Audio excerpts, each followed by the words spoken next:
turning our focus now to the Middle East, where mediators working toward a Gaza ceasefire wrapped up a second day of talks and, by some indications, ended on a hopeful note.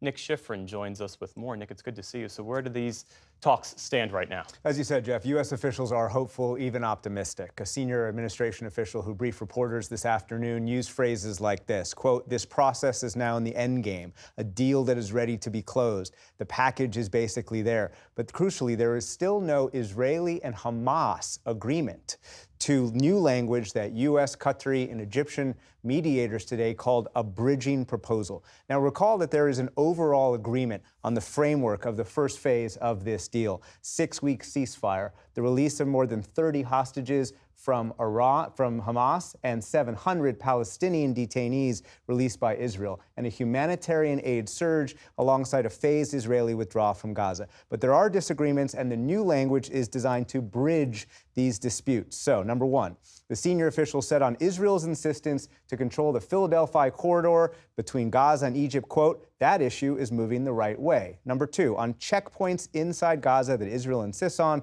the official said the agreement aimed to block Gazans who might move from the south to the north with weapons. And number three, in the coming days, working groups will examine which Israeli hostages and Palestinian prisoners will be released and in what sequence. U.S., Egypt, and Qatar said today that they will aim to, quote, "conclude the deal next week in Cairo." When they reconvene, President Biden said we're closer than we've ever been. But again, there's no confirmation from Israel or Hamas, the two sides fighting this war, that they will agree to language that the U.S. hopes not only pauses the war, but also blocks an Iranian attack on Israel. Well, what do officials say about the possibility of such an attack? They are still very worried about that because they have seen Iran make preparations for that attack.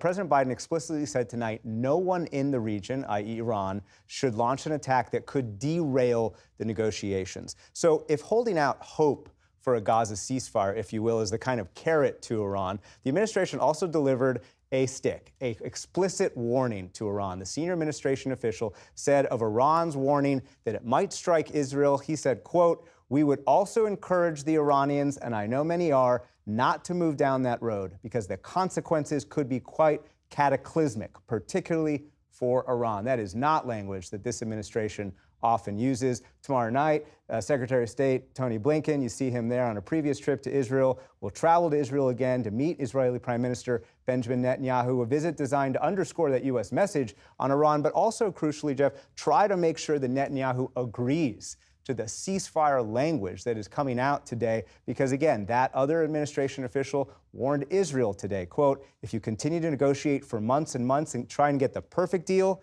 you risk having no hostages left to save." All right, Nick Schifrin, thanks as always. Appreciate it.